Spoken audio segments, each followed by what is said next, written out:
Hello friends, എല്ലാവർക്കും പുതിയൊരു വീഡിയോയിലേക്ക് സ്വാഗതം.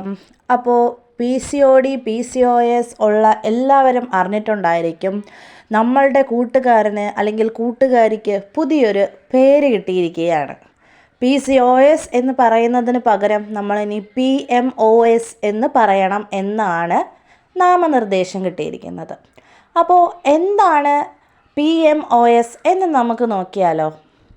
ഞാൻ വർഷങ്ങൾ കൊണ്ട് PCOD കൊണ്ട് ബുദ്ധിമുട്ടുന്ന അല്ലെങ്കിൽ PCOS കൊണ്ട് നടക്കുന്ന ഒരു വ്യക്തിയാണ്.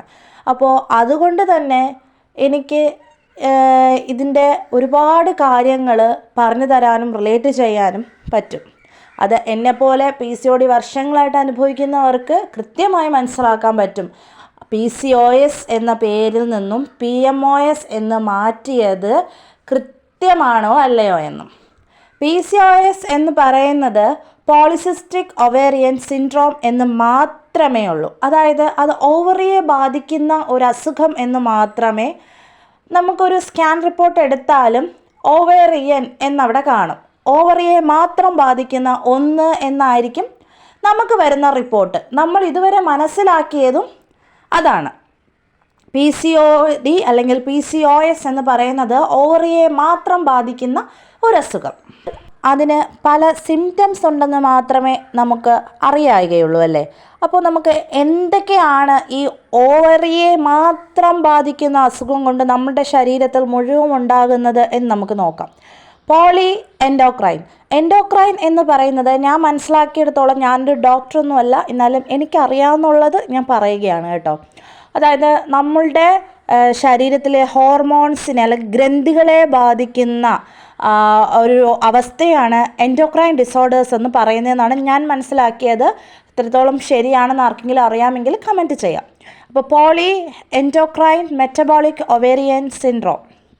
അപ്പോൾ പോളി എൻഡോക്രൈൻ എന്ന് പറയുമ്പോൾ നമ്മുടെ ഗ്രന്ഥികളെ ബാധിക്കുന്ന അവസ്ഥ. അതായത് ഹോർമോൺസ് നന്നായിട്ട് വർക്ക് ചെയ്താൽ മാത്രമേ നമ്മുടെ ഗ്രന്ഥികൾ നന്നായിട്ട് വർക്ക് ചെയ്യത്തുള്ളൂ. അതൊന്നാമത്തേത്. മെറ്റബോളിക്, അതായത് നമ്മളുടെ ശരീരത്തിൽ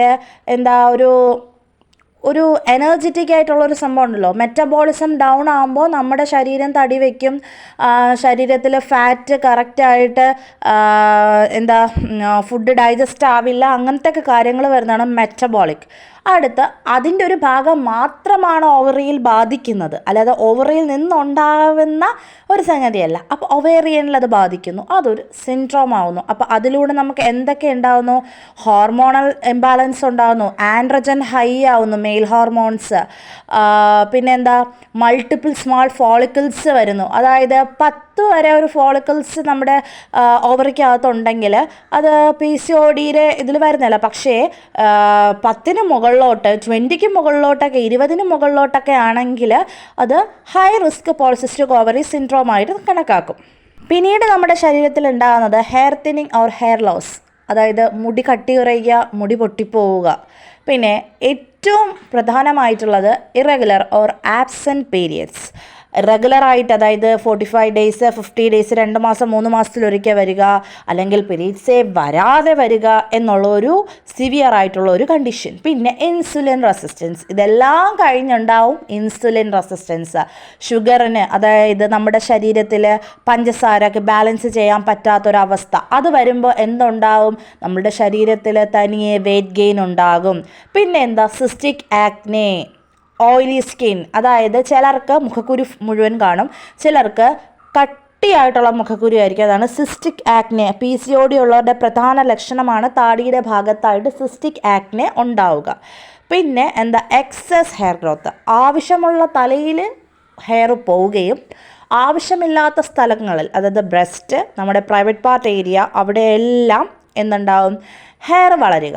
ഇതൊക്കെയാണ് ഈ പോളിസിസ്റ്റിക് ഒവേറിയൻ സിൻഡ്രോം എന്ന PCOSൻ്റെ പുതിയ പേരിലടങ്ങിയിരിക്കുന്ന അർത്ഥം. Poly endocrine metabolic ovarian syndrome. അപ്പോൾ ഒരു PCOD അല്ലെങ്കിൽ PCOS ഉള്ള ഒരു വ്യക്തി എന്ന നിലയ്ക്ക് ഞാൻ പറയുന്നു, poly endocrine metabolic ovarian syndrome എന്ന് തന്നെയാണ് ഈ അസുഖത്തിൻ്റെ കൃത്യമായി പേര് പറയേണ്ടത്. ഈ പേര് തന്നെയാണ് ശരിയായതും. കാരണം 10 സ്ത്രീക്ക് PCOD റിപ്പോർട്ട് ചെയ്യുന്നുണ്ട്. അപ്പോൾ ഓരോ സ്ത്രീകളും പുറത്തു പറയാൻ മടിക്കുന്ന PCOD കൊണ്ടുണ്ടാവുന്ന അല്ലെങ്കിൽ PCOS കൊണ്ടുണ്ടാവുന്ന എല്ലാ ബുദ്ധിമുട്ടുകളും കവർ ചെയ്തുകൊണ്ട് കൊടുത്തിരിക്കുന്ന കൃത്യമായിട്ടുള്ള പേര് തന്നെയാണ് PMOS. അപ്പോൾ ഇനി ആരും മറക്കരുത്, PCOS അല്ല, PMOS.